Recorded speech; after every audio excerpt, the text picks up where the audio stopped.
Taking them down. Here is college football playoff national champion Christian Miller on Tide 100.9 and 12:30 a.m. WTBC.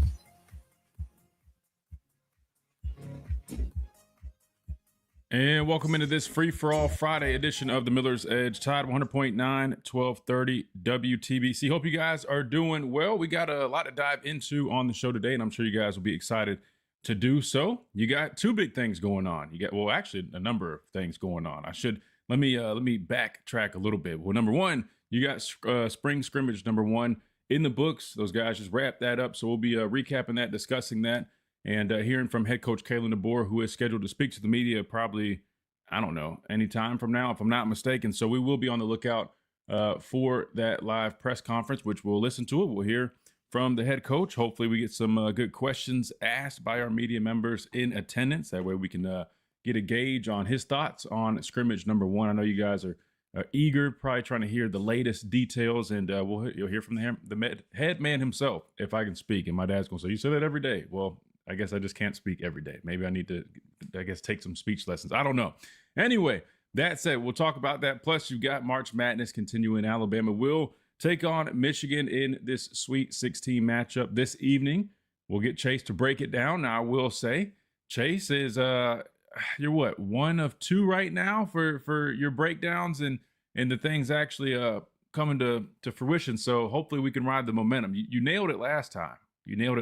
So we'll pray that that's the case. They do have a tough matchup against Michigan. We already know that they're a really good basketball team. But I'll say this, Chase. I mean, we played a damn good game against Texas Tech. And if we can find a way to recreate that type of performance, man, Alabama's got what it takes. And the Pastor Payne, you guys know, he's very tough, man. He's a harsh critic. He believes that Alabama will, in fact, beat Michigan today. I think it'll be a good game, but I think it's going to be important that they really recreate some of the things that we saw in the last game against Texas Tech, which was the defense was good. The boards, crashing the boards. I mean, that was something that they hadn't really done well, really all season long, or at least consistently.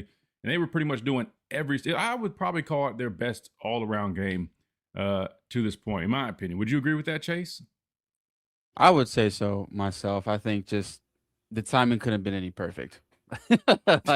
Seriously, because if this wasn't happening now, I think everybody would be super worried. But you gotta give Nate Oates credit. He's weathering the storm. There's some news that came out about Aiden Holloway that you might touch on a little later on in the show. But it's hard. I don't think if you would have asked somebody the start of the season what's been transpiring, they would have been like, "You're crazy. I don't believe you. I'm worried about with anything else going on." But yeah, you just gotta give Nate Oates credit in this one. Yeah, he's definitely done a nice job, and hopefully we can continue that type of performance this evening. I want to say it's around 7:45 Central Time, maybe 6:45. I know sometimes I mix it up because they mention Eastern Time first, but it's this evening. So if you guys are looking for a place to watch it, look no further. You got a place like R&R Cigars if you enjoy a nice stick or a nice little pipe like my dad has. You always see him having that here on the show. Make sure you guys check out R&R Cigars, even if you don't necessarily smoke. They've got plenty for you to do. Watch sporting events, hang out, have a good time. And of course, they got over 160 bourbons. I said that correctly, 160 for you guys to try, including those Yay Alabama alcoholic beverages that a lot of people have been curious about. They've got it all right there for you. So make sure you guys go check out R&R Cigars if you're in the area. 2703 Gary Fitz Street is where you can find them. You can't miss it. It's a big white mansion on the corner that's been converted into a really sweet cigar lounge that is all about Bama, man. They're big Bama supporters, whether it's basketball, football, baseball, you name it. So, and speaking of baseball, they've got a lot going on this weekend. You got the series with Auburn, right, which is here in Tuscaloosa. But if you can't make it for whatever reason, R&R is definitely a great spot to go watch that. Or you got softball in action. So you got a lot of things going on this week. And that's why I had to backpedal a little bit, Chase. I got to show love to the other sports. It can't always be about football, even though that's what we love to talk about here on this show. So we definitely will talk a lot about that again. Scrimmage number one in the books. A lot of people curious, Chase, how does this new team look in their first showing? Now, listen, scrimmages aren't too different than really what you do in team period 11 on 11 throughout the week during practice. And we're just being completely honest here. So I think from the fan perspective, like wanting to hear the Nuggets, really what you saw out of the guys today is not much different than what they've been doing the past 2 weeks of spring ball, right? The only difference is they're just going full out tackle, right? They're tackling to the ground. They're wearing full pads. That's literally the only difference, which if we're being honest, I mean, you'll be able to you'll see some differences, right? Obviously that you're going full tackle, but a lot of the things like the quarterbacks and even like the running backs, right? Like, I guess it is a difference from being thudded up and being tackled, but I don't personally think it's going to be like some magic big difference. It never was, at least when I was playing like that. At least it felt different because we go to the stadium and it felt like a different atmosphere. But these guys actually do full tackle periods every now and then with Coach DeBoer. So that said, we will discuss and we will hear from him coming up shortly. Matter of fact, let me keep refreshing because he probably is going to be speaking at any moment. And hopefully somebody has it live. That way we can listen to it as it's happening. Worst case, we'll be a few minutes behind, which is no big deal. We'll definitely still listen to it, discuss, and do all those things. Then we'd love to get y'all's thoughts when we do get to that point. 205-342-9904 is the number to the program. If you guys want to get in on the conversation, offer your thoughts. If you got any questions, comments, or concerns, you guys know the drill. If you're busy at work or you just a little shy to jump on the phone lines, no worries. Completely understand. You can always leave us an app message with that Tide 100.9 app. Completely free to do so. Just download it on any smartphone, smart device, tablet. You name it, you can do it there, or you can always join us on the streams that we do live on the Miller's Edge YouTube channel each and every day that we do this show, 11 to 1 Central Time, plus live on X. A lot of people have been tuning in, listening via X, which is really cool. Shout out to you guys. And also, of course, on the Tide 100.9 Facebook page for all you Facebook users. So all over the place. If you guys want to get in on the conversation, just drop your comments right there and we'll talk about it and discuss it right here on the show. Another thing we definitely will discuss while we await this press conference from Kalen DeBoer following scrimmage number 1. And we'll get to this a little bit later, Chase, but I'm scrolling on X like I do every day. That's like my news source. I don't read many, I guess, news and outlets like that. I just try not to. It's a little negative, right? But you got to do it for sports. So I'm always refreshing X. And yesterday I saw some, I don't know who retweeted it, but James Smith, former Alabama defensive tackle, an Alabama product, 5-star product out of Carver. He transferred to Ohio State. We already know all that. But they interviewed him following maybe, I guess, spring practice, something like that at Ohio State. And he had some interesting comments. He basically was asked about his decision to transfer and maybe even comparing the two stops. I don't know if he necessarily was asked that, but he ended up comparing Ohio State, the culture, the process of which they do things there, to his time spent here in Tuscaloosa. And it definitely had a lot of different reactions, right? A lot of strong reactions from a number of Alabama fans that did in fact see that clip, and a lot of them weren't too happy. So we're gonna play it. It's only maybe a minute long, if that, and we'll listen to it and we'll discuss it because I definitely want to get our radio listeners' thoughts on this. I've seen plenty of responses on X. We even reposted on X and we're able to get y'all's thoughts on it. And clearly a lot of people weren't too happy about it. I'll just say this, because I already see Ken in the comment section here on YouTube, man. He's already chiming in on this, man. I think a lot of people heard it and they listened to it and they viewed it from a lens where they automatically just assumed that it was going to be negative, because I think that they were kind of going into it with that perspective. And maybe it's because I have a different view on things. Maybe it's because I've never been one to be butthurt about guys transferring. That's their right. They have every right to do so. Everybody does it. Coaches leave. It's part of the process, right? But I didn't really take it so harshly like a lot of other people did, Chase. I know a lot of people felt he was taking shots at not only Alabama, but the conference. In my opinion, I think he just was offering his perspective, which is his right. And I'm going to explain something even further, because I think when you really think about it, again, we're talking about a guy who transferred to the Ohio State University, which I'm sure a lot of Bama fans aren't, too fond of Ohio State. Hell, I lost to him in 2014 as a red shirt and had to listen to them do the OHIO chant for about 30 minutes as I sat on that bus and waited for all the teammates to get on the bus. But we're talking about another very high program, right? A program that has won a national championship in the last several years, a program that consistently is in the playoff race, a program that consistently recruits just as well, sometimes if not better, than we do here at Alabama. So I think people just need to consider that when they hear a guy compare two places or make a comment about, praising a place or speaking very highly of it after leaving the University of Alabama. Listen, it'd be totally different if this guy went to, no disrespect, but Kansas to go play football. Kansas is a great basketball school, but football, a totally different story. If a guy transferred to, I don't know, anywhere else, Arizona State, not a bad program, but listen, that's totally different. We're talking about Ohio State. So if a guy has high praise for Ohio State, I'm sorry, personally, I'm not going to get offended by that and think it's like the worst thing somebody could say. Not to mention just kind of knowing, from spending a lot of time up in the building, knowing the differences between, how things are right now, how they were. I don't have experience at Ohio State going up there, playing there. I don't know a whole bunch of people that have played there. I guess I know several guys. But with that said, to me, I don't think it's out of the ordinary for somebody to have high praise and basically, I don't know, just offer a lot of positive comments about a place like that also continuously pumps out NFL talent and does things on a similar level that we do. I'm not saying they have the same history as the University of Alabama. I'm not saying that whatsoever. I'm not saying they're close to even matching what we did, under Coach Saban, all the champions. I'm not saying that, but I'm saying you're talking about one of the premier football programs, like one of the top blue blood football programs in the country. So we're going to talk about that, and you guys already got my preview on that, so I'm sure you can see where this is going. But first, we got to hit a timeout. When we come back, we'll try to pull up this Coach DeBoer press conference, who will be discussing scrimmage number 1 here in Tuscaloosa. Wish it was on the weekend, but I guess that's good for the players. That means they got the whole weekend off. Maybe they'll go darty it up or hang out at Innisfree or something. I don't know. But we'll talk about all that when we come back with this quick timeout right here on the Miller's Edge. Tide 100.9, 1230, WTBC.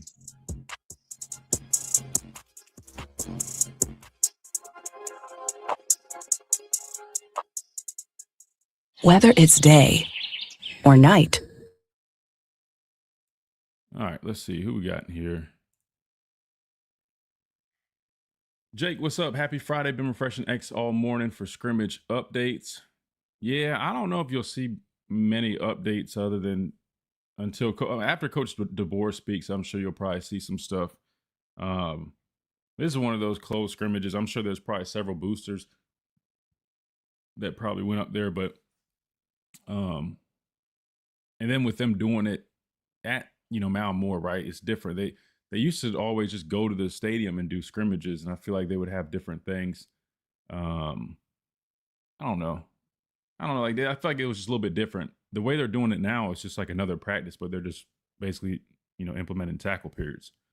So I don't know how much you'll get out of that in terms of like nuggets and stuff outside of what Coach DeBoer says, or I'm sure some boosters or something will probably be having stuff on message boards, but you guys know how it is. You know how it is. Arthur, what's up? BJ, what's up? Agent, what's up? Family Sitter, what's up? Working on the intro. Oh, dang, you guys are making one now. I appreciate that, man.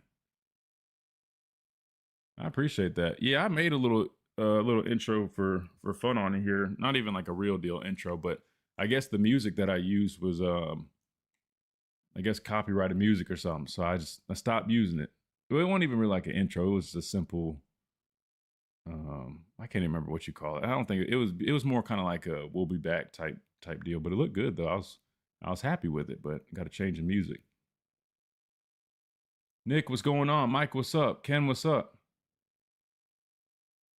Looks like James Smith, Caleb Downs have totally different views of the Big Ten. Mike, I'll be honest. I even think that was kind of taken out of context. I guess I think he was saying, if anything, I think what he was saying was the SEC is typically known to be big, physical. You know what I'm saying? Like, and you have to remember they also play different positions, right? So you're talking about a guy that played. This is what I'm saying. Like, when fans hear stuff like this, like surface level, they're not really thinking from a actual football perspective on how a guy that plays on the defensive line, his experience and perspective is going to differ from a guy that's playing on the back end, right? On the third level, who's a safety. He's a secondary player. So I don't think it's necessarily one's right and one's wrong. I think it's just different perspectives. And I guess I'm going to have my perspective just because I actually know like the ins and outs of why he transferred the whole deal. And so when I just see like all this fake news online and people saying it's money, it's like, it's just annoying to me.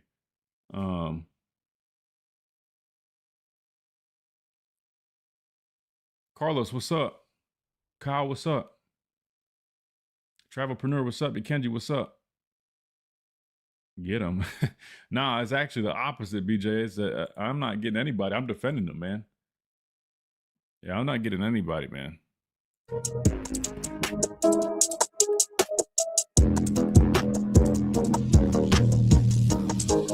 And welcome back into this free-for-all Friday edition of the Miller's Edge, Tide 100.9 at 1230 WTBC. Again, we just concluded, well, they just concluded. I'm saying we like I was out there. I'm not running around out there anymore. They just concluded spring scrimmage number 1 over at Malmore. We are currently awaiting head coach Kalen DeBoer to speak to the media, which should be any second now, any minute, whatever the case may be. So I'll keep refreshing that, and he will be, I guess, speaking to the media. Hopefully we get some good questions asked. I know they're going to ask about the quarterback battle. That's probably going to be question number 1 if I had to guess. Offensive line will definitely be a big point of emphasis as well. And of course, the defense, man, I'm hoping, they really discuss that front 7, because to me, that's definitely a really big factor for this team this upcoming season. While we await that press conference, Reed, I'll just go ahead and say this, man. There was a note about some of the shuffling going on with the offensive line that we didn't even touch on. It happened several days ago, or at least it came out several days ago. I mean, they've been moving guys around. That's literally what you do during the spring. It's a very normal thing. But the report had come out a few days ago. I don't think we ever touched on it because we were talking with Retno Basahan, former Alabama basketball player, and covering a number of different things that I forgot to circle back to it. But just real quick, while we await this press conference from head coach Kalen DeBoer, I will say this. It was been reported that Michael Carroll is working in at guard. Javen James has now been kicked over on that right side and is working in at right tackle. Any surprises there? Absolutely not, in my opinion. Now, I know a lot of people assumed that, well, you got Michael Carroll, who started last season at right tackle, just automatically pencil him in there, which makes sense. I mean, he was the only returning starter. I understand from that perspective, but you're talking about a guy that has versatility, because he did come in as a guard. And in my opinion, I thought he definitely was impressive for a true freshman. Get that? As a true freshman playing right tackle. But it was clear he still needed to improve on things and work. But the good news was, I mean, the dude had, the athleticism, the stature, the grit. He played with a lot of intensity. So there wasn't really a concern about him staying at tackle and improving on some of those little details, right? And refining those things, which makes total sense. He just changed the whole position also while transitioning from high school to college. However, if you guys remember when we talked about this a little bit before the news came out, I had mentioned I could totally see a world where, for two things, if they're not pleased with what they're getting at guard, or if you have a guy that's also doing really well at tackle, where you do end up kicking him inside. And what did I say? Because at the end of the day, you want the best 5 guys out there. Sometimes that requires guys playing different positions. And he was always a big candidate to be that guy, which everybody's always assumed that. But in my opinion, I just thought, well, there's a chance he definitely stays at tackle. Why? Because tackle is really important. I'm not saying guard isn't as important, but when you're a guard, you're covered up. You got a center to one side, you got a tackle to the other. As a tackle, you're on an island. You can get some help from a tight end or the backs when they're in chip, doing some chip protection. But other than that, man, it's a total different ball game. That said, what it's looking like now is you've got really almost 4 guys. I wouldn't even call them penciled in starters, because I know people they said, oh, well, they moved Javen James to right tackle. Michael Carroll is working at right guard. It's almost like, okay, now we got 4 penciled in starters. I wouldn't go as far as saying that. This is spring. I think that's what they're leaning towards. But this is the time now. And matter of fact, I think when we listened to an interview from Clem when he was at Oregon, he talked about, playing guys at different positions. That way you know what they're capable of doing. Because the last thing you want to do is not get them any experience or any reps right now in the spring, and then the fall come around and you have injuries or whatever the case may be. Guys aren't performing up to your standard, and then you're trying to move guys around and hope that they can go plug and play in a whole new position, whether it's a different side or a different position amongst the offensive line.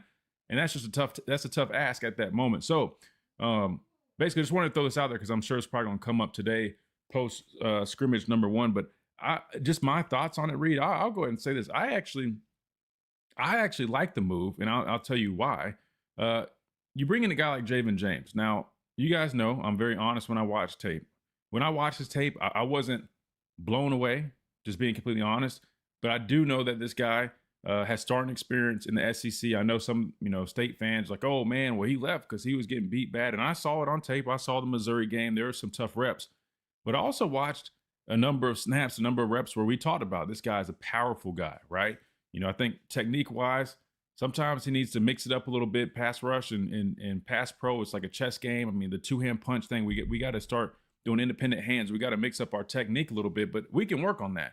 But he's got tools. I talked about his footwork, solid footwork. I mean, he's got a nice frame. Like, if he could kind of refine some things, I thought that he could definitely work in there. Now, I was thinking maybe more so on the left side. I wasn't ready to pencil in Jackson Lloyd this quickly as the left tackle, but knowing that that's the direction they're going, and I want to say he had experience playing right tackle a little bit too, maybe at Akron or wherever he was at before. I'm talking about Javen James.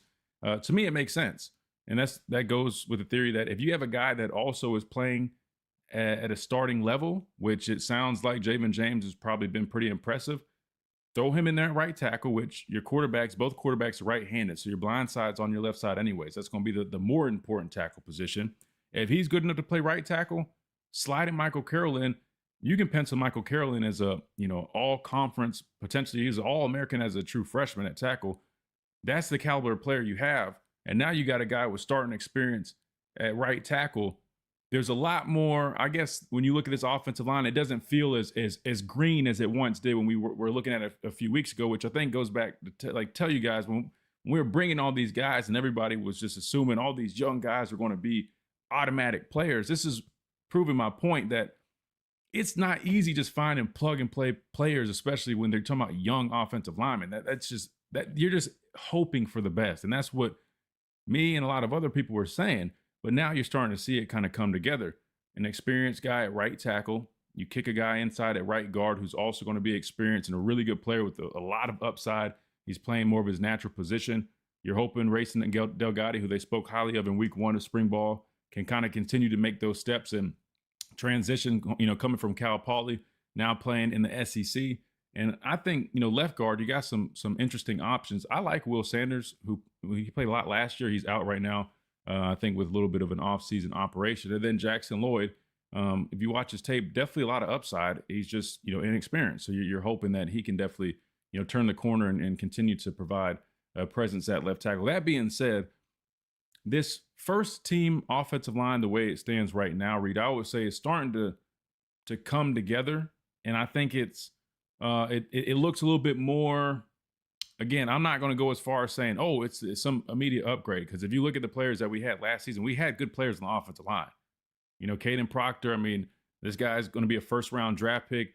Our center, Brailsford, I don't know where he goes in the draft, but if you watch his tape, he was one of the better centers in the country. Like, that's a fact. I mean, Michael Carroll, we're talking about him and, what he's capable of, right? I mean, outside, you had a couple guys that, you kind of like, those guard spots a little inconsistent, but still.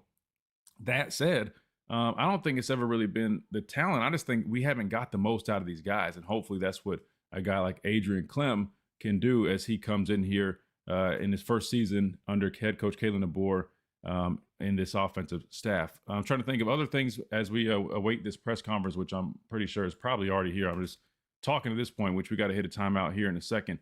I will say this, Reed. I am curious about this D-line and how that comes together.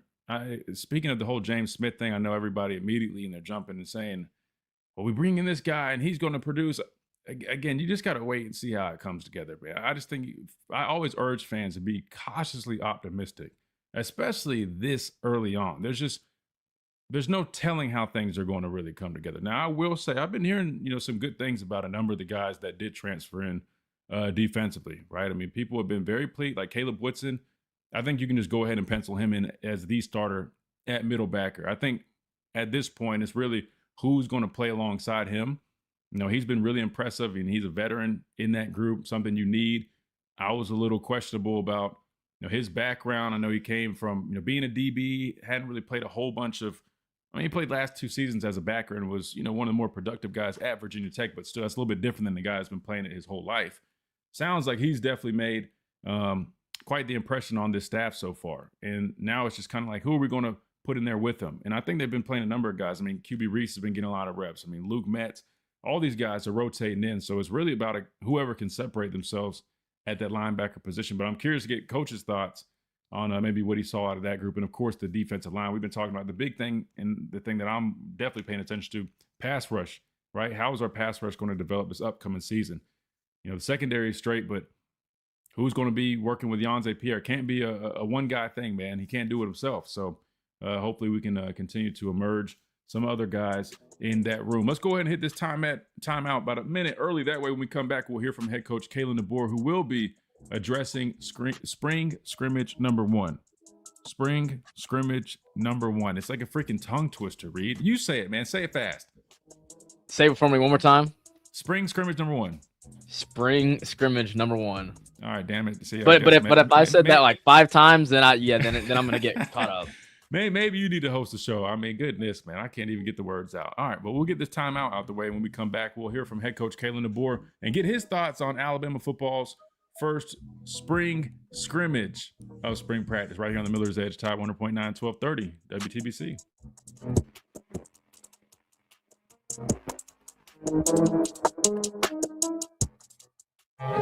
Big down payments. Golly, man, I really can't talk today, man. Hey, quick update, man. My dad was talking about yesterday. I don't know if you guys were paying attention. He said yesterday he had got a membership to go to the gym, man, and I saw he was on Facebook Live, man. You know these old folks, man, they love going live on Facebook. He, in fact, went to the gym this morning, allegedly. I said he was on Facebook Live, man. He showed up. Now, I don't know what all he did, if he just hit the bench a little bit. I don't know if I have no idea what exactly he did. But hopefully he'll jump on here. I want to get an update, man. Maybe he walked on the treadmill, man. I know he does have some bad knees. He's got to get shots in his knees, like, I don't know, every couple months. But good for him, man. Good for him, man. Slow clap for him. Let me, hold on, give me 2 seconds, guys. I don't have the intro, but I do have this little intermission clip. So let me play that for 2 seconds.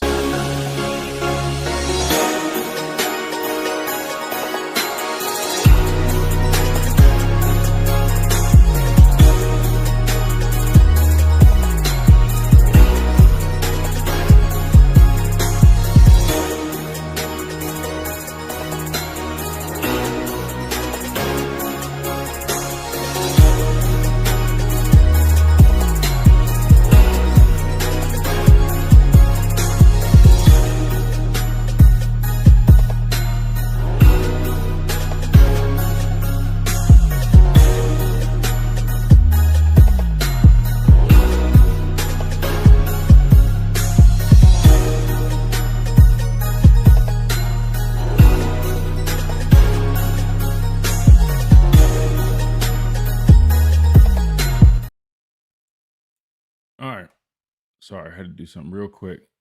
Still waiting on this this press conference to be put up here, guys. Give me 2 seconds. Let's see. Where's Dwight at? Dwight normally in the chat always finds this stuff before I even get a chance to see it. Where's Dwight at? Dwight, tag us in this. I know you probably already seen it. Let's see.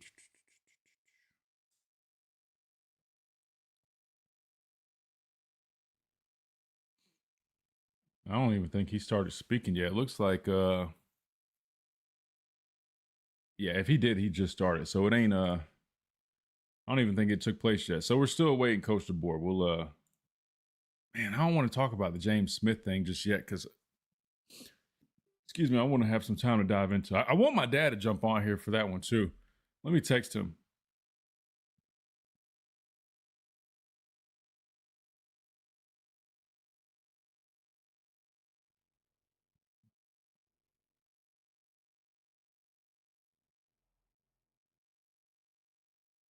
I don't want to interrupt his workout, but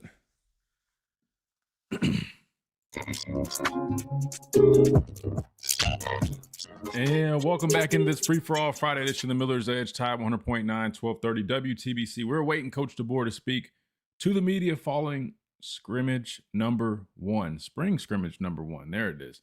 And while we do that, we'll keep talking and we'll keep discussing things. But we have a phone call to get to. We'll get Smitty on the phone lines before we hear from head coach Kalen DeBoer. Let's do that. 205-342-9904 as I'm applying some chapstick now. I'm not chapsticking like my dad would use the term, right, where he says your sunshine pumping, but I'm just applying some moisture to my lips here, Reed. That's probably just too much information. Anyway, Smitty, welcome in, man. Talk to me. Good Friday to you. How's it going, Christian? It's good, man. Can't complain. How's everything? good. Don't worry. The chapstick I use is the regular plain flavored old school flavor. Hey, that's what I got right here, man. Let me see it put on the camera, man. Yeah, just a regular chapstick, no flavor to it. Now, sometimes I do get the flavors. I ain't gonna lie to you. Sometimes I get a little cherry or something to mix it up. That's a good one. Just rock with the plain. That's a good one, though. That's a good one. Yeah, the thing is, though, like with the team, right? I've always been like, I don't worry about nothing until the first game of the season when they kick off. I just, with the offensive line, I'm a big, like, let everything play out because I know we're not at fall camp, we're not in the season yet. So maybe David James maybe had to play left tackle at Mississippi State because that's the best they had. And remember, playing left tackle for Mississippi State, no disrespect to them, it's different than playing left tackle for Alabama, Georgia, like that. You know, because you see it when you play against guys. They may be a left tackle at Akron, but they go to Florida, they're a right tackle. You know? Yeah, it may be him as a right tackle, may be best. And Michael Carroll at guard. Here's the thing, right? What people think, guards are getting paid now in the league. I think Tyler Smith got $96 million guaranteed. But even getting drafted high, Tyler Booker at the top, like number 12. Quentin Nelson, I remember this because the Bucks were trying to trade up desperately to get him. But they couldn't. He was the number 6 overall pick. You know this playing league. There's a difference between Pro Bowl and All Pro. The guy's a 3-time All Pro first team, 3-time second team All Pro. So I mean he's getting a gold jacket. You know? And he signed the first big deal to guard for 4 years, $80 million. So if you're good, they're going to pay you at that position as well. Because Landon Dickerson's getting $20 million a year at guard. I was looking it up during the break. So they will pay you. And I think sometimes I didn't mean to cut you off. I mean, I had this question. I didn't want to forget it real quick because I keep saying, did he ever say like he did not want to play guard? Because I keep hearing a lot of people like talk as if like. I don't know. Wanted to do that, you know, because I was wondering where that came from. Like, did that actually come from him, where he said, "I want to play tackle," or are people just kind of assuming that? I just didn't know if I missed something. I think it may be a such, but I'm just speaking at the grand scheme of things. People talk playing tackle compared to guard, and how like if people talk about the money's at tackle, but if you're leading your position, they will still pay you. And so that's just how I look at things and everything. Give me 1 second. No, you're good. Listen. Go ahead. No, I said that's how it is, you know. They will pay you. They pay the top running backs. They pay the top receivers. And I think that's what people don't get about the league. They will pay you. And I think that he may be a team player because guess what? You may talk to scouts and say, hey, this is your destiny. But if he's willing to do that, that shows me he's a team player. And, absolutely. And that's the thing. And like David James, he's still there, good. Because I saw the tape. He has a potential. And I think that's good. And I think I want to see the defensive line because I want to hear about Terrence Green because we do need another nose in there because Ken did a great job.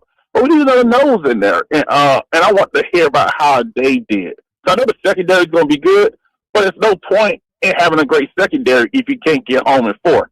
And the best example I can use, the 0-2 Buccaneers. They pretty much ran the Tampa 2, cover 2 all game, but they got home with 4. You know, that makes it so much easier because if you blitz, you have to get home or you're cooked. And I think that is what is. It may be some of these guys may be better fits. So the guys before, I'm not saying people are better or worse or whatever. Jay Smith may be a better fit at Ohio State. Hey, gets his money. Hope he does well because he has a ton of potential because he showed the consistency. If these guys show the consistency and they can get home with 4, so be it. But I'm also, and I say this real quick, the young guys, I want to see who's stepping up there. I want to see how they doing because I think offense, they're going to be fine. It's about defense, in my opinion. Can you get home with 4? Who's that other pass rusher compliment young Zay Pierre? And he's going to take a step with more playing time. You know, and that's just something that I want to see there. And one question about offense, I take it off the air. We talk about these other running backs. A.J. Dillon's kind of fly under the radar, you know. And I would love to hear how he's progressing. That hopefully he knows the plays now, and that's the reason why a lot of times freshman backs don't play, you know, because they just hand the ball in high school as they go there. It's about the pass blocking, knowing the plays, knowing these responsibilities. And I think that's a guy. If he gets it, he could be that guy because I don't care how talented EJ Kroll is. We're asking a kid who reclassified to be running back one. I just don't think that's a fair expectation in year one for that young man either. But hey, Christian, you have a great weekend, and you guys keep up the great work as always. Yes, sir. We appreciate you, Smitty. Great stuff, man. Great stuff. I'm reading here in the chat. Jake said that he mentioned wanting to play tackle in an interview when he was speaking to the media post practice, which I haven't pulled up. I was just trying to find the part where he said that. As we do await head coach Kalen DeBoer, who will be addressing the media any minute here, but it does look like in the background, I think Wyatt posted a little clip, and it appears Tai Simpson's warming up for his private workout with the Jets. So we talked a little bit about that. I think, is it pick 2 Reed and 16 that they have? I know it's 16 for sure. I think the second overall pick. It's pick 2 and pick 16. Yeah, I don't see it being pick 2, but I could see a world where, in a perfect world, I think what they would like to do, if they walk away from the workout impressed, not to change gears all the way, but I just thought about this. They could pick somebody like, listen, Ruben Bain, who's probably going to be right there because if number 1 overall, I mean, if you're going quarterback there, Vegas, Mendoza, I'm assuming, right? So you got your pick at any player in the draft. And there's some solid players. I know some people are kind of have different feelings about this draft, but I'm just saying, if you're the Jets, I mean, if you could afford to get a guy like that, and then at 16, get your quarterback in Tai Simpson, if you're really that high on him, I think that could be a great haul for a team like that. Now, I know agents in the chat saying, "Oh, heck no," in terms of Ty's opinion, or not his perspective. But I mean, at the end of the day, man, guys, listen, I always preach about where you go and the organization, how important that is, and it really is. But these guys just want an opportunity. And I will say, I mean, the Jets they're coming around, right? I mean, just a few years ago, I mean, before C.J. Mosley retired, I mean, they had one of the better defenses in the league. I mean, you talk about Quinnen Williams, they had Sauce Gardner, C.J. Mosley, plus Quinnen's brother at linebacker, who I think ended up earning at least Pro Bowl recognitions. I mean, Quincy, he ended up being a very solid player. They drafted a couple of guys. Their D-line was solid. I mean, they had a solid defense, man. They just were trying to put it together offensively. And you know how it goes, man. It's a cycle. At some point, they're going to probably start to be a little bit better of a football team. So I'm not too concerned if he goes to a place like the Jets, given the direction I think they're starting to go, right? Just like the Panthers have been terrible last several years. And I was a little nervous about Bryce, but then you see what they're doing and the help they're getting him. And if Ty is their guy, I could see a world where it ends up being a decent situation for him if they continue to get the right pieces around him. Do you want to chime in on that, Reed? Yeah, no, I was just going to say, just because he is having this private workout, and Christian, I know you know this, that doesn't mean that it's an automatic draft pick for the Jets. They're just trying to get like a little bit more feel for him. And really, that's what I love about draft day in all sports, is really anything could happen. Any kind of trades, like if there is a team, whether it is the Jets or really any other team that feels like, hey, Tai Simpson could be our guy, they could trade up to, let's just say they feel like the Jets will take him at 16. What if they trade up to 15? It could really be any team. And so, of course, this private workout with the Jets, we're assuming that, they have interest in him. But, of course, that doesn't mean it's a guarantee lock. Yeah, no, I agree. And, yeah, you just said, like you said, the trades are going to happen, and that's inevitable. So, I mean, there really is no telling. But, I mean, it does signal that they are clearly, that he's speaking their interest. If they're, they went to dinner, they're taking him for a private workout here. I mean, all signs indicate that they, in fact, do have some interest there, which makes sense. And I'm sure a lot of other teams will as well. But real quick, bouncing back to one thing Smitty mentioned, he's talking about the running backs. I will say, I mean, I think a lot of people have been impressed with AK Deer so far this spring. And I wouldn't say he's getting, kind of buried in the conversation. I just think it's like my dad says. I mean, everybody wants to talk about the shiny new toy. And right now, that's EJ Crowell, right? So best believe when the season comes or when A-Day comes and people get a chance to see these guys again and they get to see AK Deer with their own eyes, he's going to pop back in that conversation. It's just right now, this happens every cycle. You recruit a bunch of 5-stars, just like who are we talking about right now? You're talking about EJ Crowell, you're talking about the receivers, Tadarian Morgan, you're talking about Jire Edwards. You're talking about all these guys. Guess who you're not talking about? Half the 5-stars that you recruited in last year's cycle who also are still here that are good players and they just developed last year. You just kind of forgot about them because the new shiny toy is in town. So best believe AK Deere is a talented guy. Just because when we saw glimpses of him last year, he wasn't fully ready. That's part of it. You know what I mean? Just like, again, I'll be the first one to tell you, if you took my tape from 2014 when I first got here and I was like a string bean running around the edge and like like high cut, just like, you would probably be like, bro, this guy was the top player in the state of South Carolina. Because I was behind. Physically, I was behind. Mentally and maturity wise, I was probably older than everybody. But physically, I was behind. And it took me some time to catch up. It took me a lot of time doing extra lifts and chugging protein shakes in the dorms until I was sick.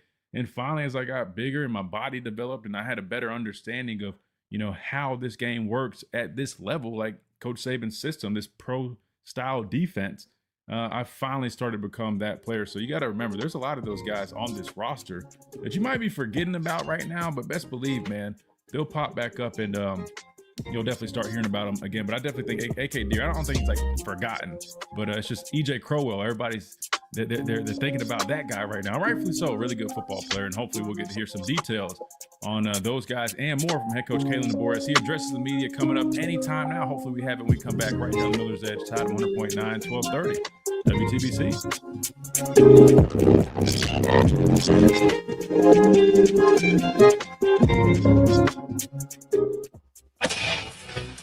Coming up on The Game with Ryan Fowler. Still waiting on my my promo track like that, man. I'm gonna get that NFL was like Fox theme to do it though. But man, I got to figure out what I need to do to get in these graces, man. Reed, I'm just messing. I'm not talking about you. Yeah, you knew I was going to say that. Cause it sounds good, man. I'll be honest, sounds cool. I'm just like, well, damn, like we need it's all good though. We got our social media, our stuff, so I get it, man. I get it. I understand. Daniel's first 2 years at Alabama were spent learning the position. He was quarterback in high school. He's grown a lot. Oh yeah, absolutely. Yeah, and I wouldn't write him off. I think right now, if you're in that running back room, it's all about separating yourself. These guys have a clear opportunity. They didn't get what they needed out of that position last year. And I just know from my experience as a player, when you're in one of those off seasons and it's open, man, you better be busting your ass each and every day to show not only can you do it, but you can do it at a high rate and consistently. And so if I was in that running back room, man, I would every single day, man. Because there's going to be some good competition, and hopefully, it plays out the way you expect it to, and it makes everybody better. Which I think that's what's going to happen. I just don't see a world where our running backs don't improve this upcoming season. I just don't. But who knows? Let me hold on. Let's find this clip of Michael Carroll talking about tackle. There's so many great leaders that have coming in here and work. Yeah, I think I want to stick at right tackle. Okay, so there it is right there. Where you can play, but be like them. Coach Grubb just said you have some flexibility in where you can play, but is right tackle kind of where you feel most comfortable? Yeah, I think I want to stick at right tackle.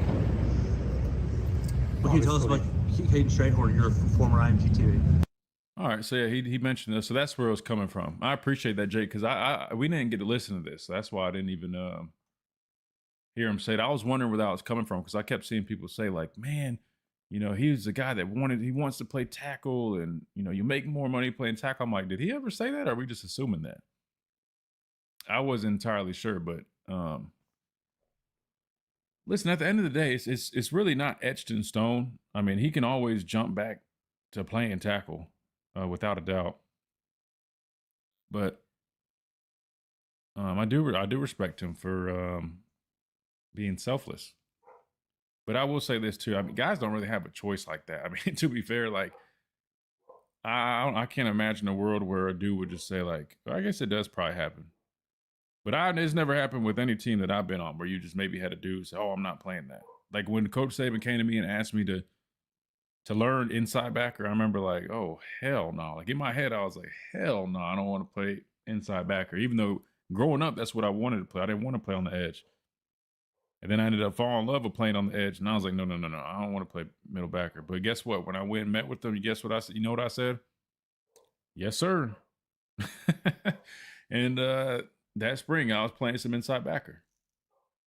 But in the long run, it's going to work out for him because when it's time, right? And we're not trying to jump the gun, but when it's time, when he's gearing up for pro days and combines and he's looking to hear his name called in the NFL draft, best believe it's going to work out in his favor that, his freshman year, he came to college from playing guard in high school, converted to tackle, played as a true freshman, moved in to right guard again. And that's definitely it's going to bode well for him. And he's got a body type where he really can play both. I mean, the way he's built, he's got good length where he can play tackle. What is he listed as? He's 6'5". Let me pull up his stuff. What I'm getting at is it's not like a situation where it's like, oh man, he's big, he's slow, he can't play tackle, so we're moving him. This is a situation where it's just, hey, we need you to play guard because it makes our offensive line better. And so best believe he's going to have tremendous upside and value when it comes time to, prepare to head on to the next level. Let me see. I want to say he's listed, 6'5"? Maybe 6'4". Oh, hell, they got him at 6'6".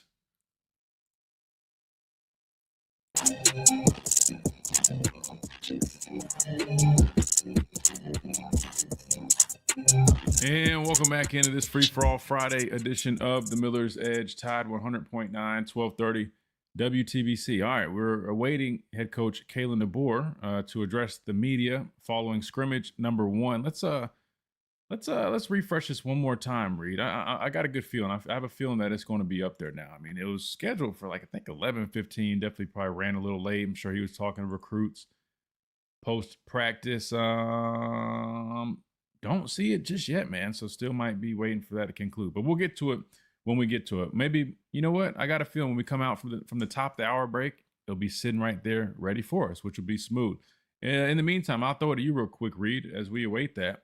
Anything that you're looking to get out of this press conference, anything that you're hoping to hear following scrimmage number 1? I know I mentioned offensive line, defensive line. We already know the quarterbacks for sure. Anything outside of those that you think might be interesting to hear from head coach Kalen DeBoer?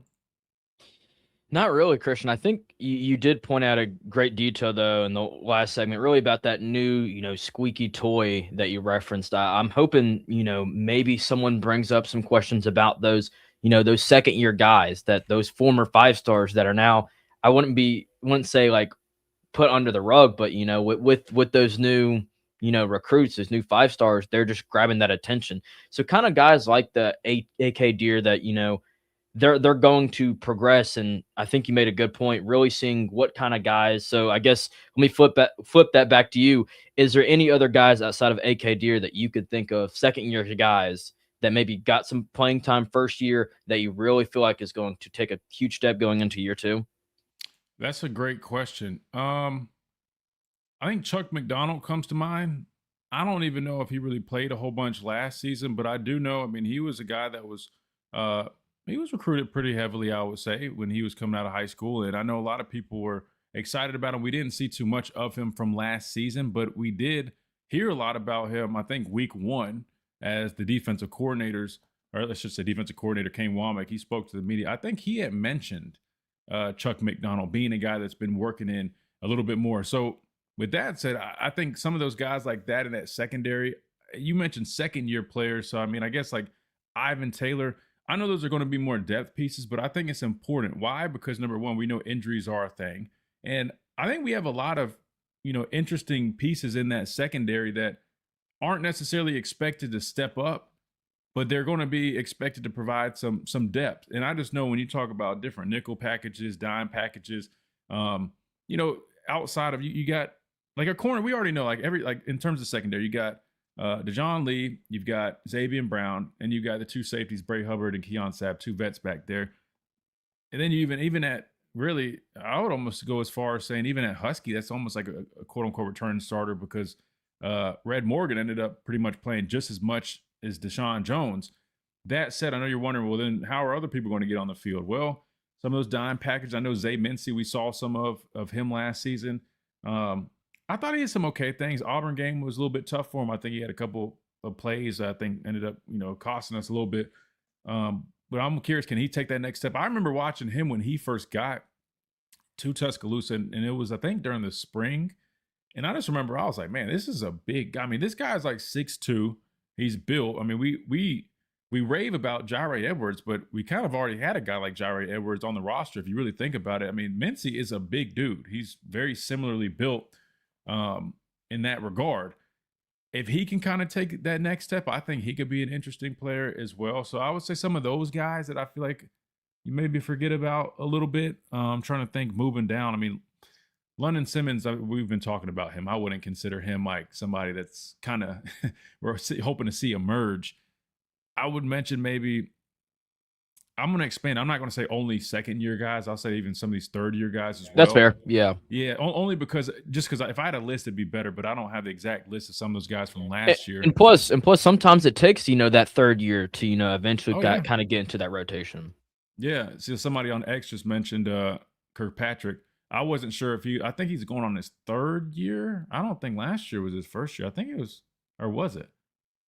Maybe it was. See, that's what I'm saying. I'm drawing I don't know who is second or third year guys. I wanted to mention Kirkpatrick before I said Ivan Taylor, but the problem was I was thinking he was going on year 3, but now that I think about it, maybe he was only a freshman last season. The problem is everything starts to kind of, once you've been here 1 year, I feel like it kind of melts together and you forget if the guy's a sophomore, redshirt freshman, Drew Jr., redshirt.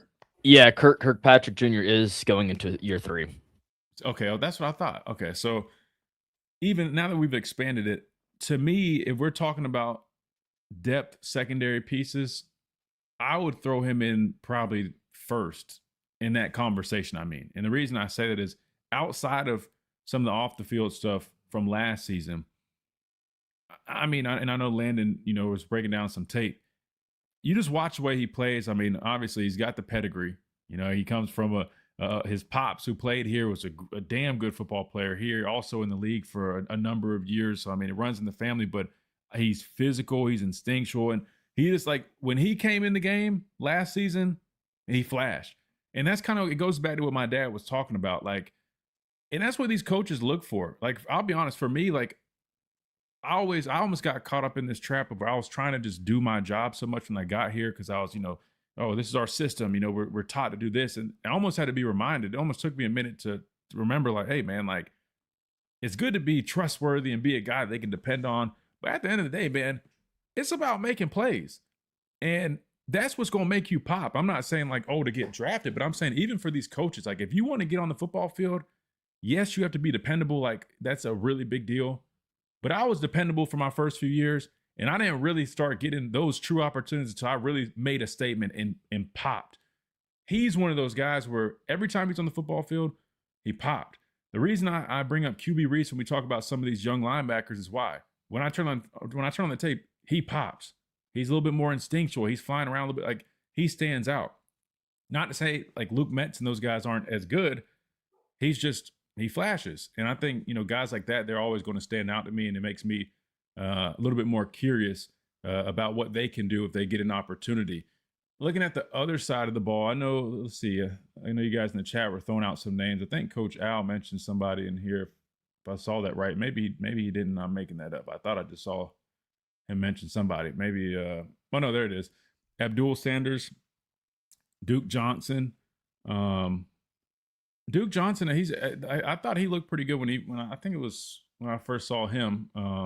But there's just so many young backers right now. I think it's just about who's going to emerge. And I don't know if someone has necessarily separated themselves more than others at this point. We're still really early on, but that will be a big deal. The other side of the football, second year guys. I don't think do we even have any true second year receivers outside of Latsier Brooks right now? I'm just trying to think on the top of my head. Rico Scott's a third year guy. Yeah. I mean, we don't have too many second. I'll be honest, I don't think we have who am I missing? I'm gonna have to I'll pull. You know what? I'll do this during the top. That was a really good question you asked. I'll pull up our recruiting class from last year, and then that will have me better equipped. But let's just do this. It's 11:59. Let's go ahead and hit this top hour break. We got to have this press conference when we come back. There's no way, guys. I promise I'm not just teasing you guys. If I had it pulled up, we would definitely we would have anytime. Yeah, I was about to say we're going to be on it, but man, I mean, Coach DeBoer must have been, he either was talking for a long time or he didn't get up there for a long time, which I think it was probably the latter. But hopefully he'll be talking when we come back after this top of the hour break. Plus Pastor Payne's going to join us and we'll talk about this James Smith conversation. Trust me, I didn't forget about that. I want to talk about that because there's a lot of comments on that, and I got to talk about that. So we'll listen to it, talk about it. But first, we'll hear from head coach Kalen DeBoer right here on the Miller's Edge, Tide 100.9, 1230 WTBC.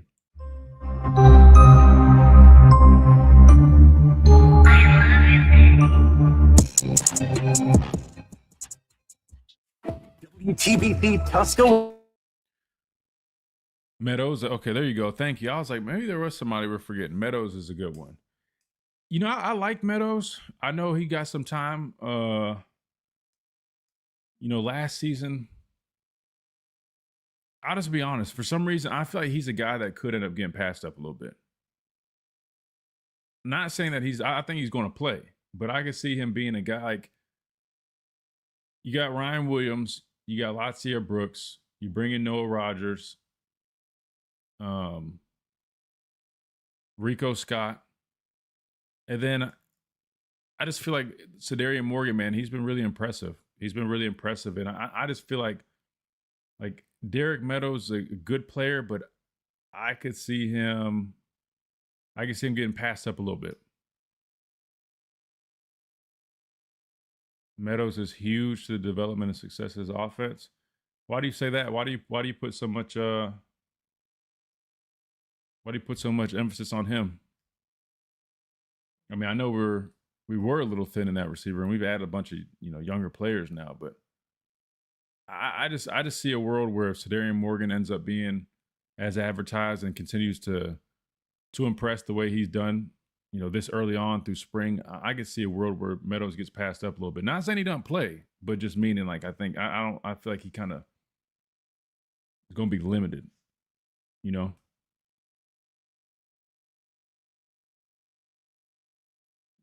Yeah, he had the concussion. Now, I'm not even saying because of that. With all due respect, I think you guys are going off of just because he's really tall. But I don't know. I mean, he just didn't really flash a whole bunch. I mean, really good athlete for somebody that's tall. But in my opinion, I don't know, man. I just know there's only so many receiver slots. 6'5" guy who can really run, good hands, and get open. Yeah, I don't know. Maybe I'm just going off of what I've seen in practice, but I guess I'm just different, man, because I play with a bunch of people that are like that. And if you guys saw what hell, my roommate Derek Keefe was 6'5", could run. Derek didn't drop anything. Derek Keefe, he'd be killing it on the scout field, but you know what I mean? It's just I don't know. That's just my opinion, though. That's just my opinion. I just think a guy like Sedarian Morgan, he offers a similar type deal. I could see a world where,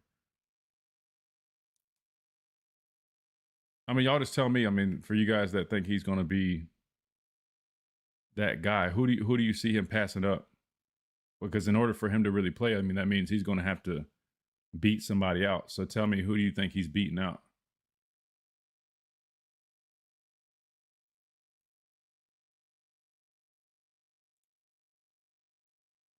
Again, I don't mean that in in a negative way. I'm just being honest. That's how this thing works, right? If you're going to play, that means you're taking reps from somebody else. So I'm just saying, I look at Ryan Williams. I look at, did you guys see Rico Scott running routes at Pro Day yesterday? I thought Rico looked really good, and I've always been impressed with Rico, man. I just think he just kind of got to flip that switch a little bit, but go back and watch Rico Scott, man. I wouldn't sleep on that dude. That dude is he's a really good athlete, man. I think he can take that next step.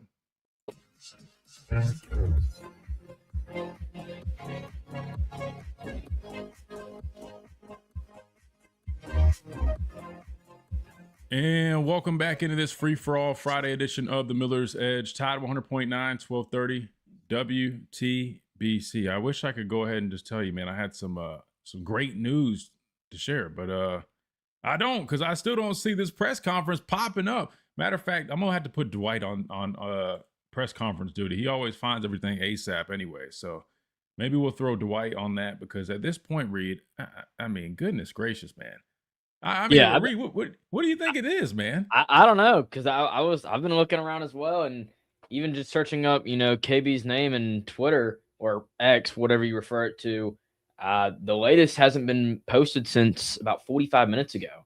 A couple of my Kinda buddies weird. are there. It says 45, 50 minutes ago, and there's been no update. Yeah, I'm seeing that too. Really, really weird stuff. I'm assuming that means he's maybe like currently talking, but normally they like post the little tweets. You know what I mean? Like as he's talking and whatnot. So Yeah, like I the don't know. quotes. Yeah. Yeah, the quotes and stuff. So I mean, I don't know. Maybe he ran over on the practice Okay, field after. Christian. One of my buddies just put out that he finally, this was 12 seconds ago. Kalen DeBoer opened today's press conference. So and so on. Okay, so he just put, all right, so 12 seconds ago, we saw our first little clip. So he's probably still in the middle of talking.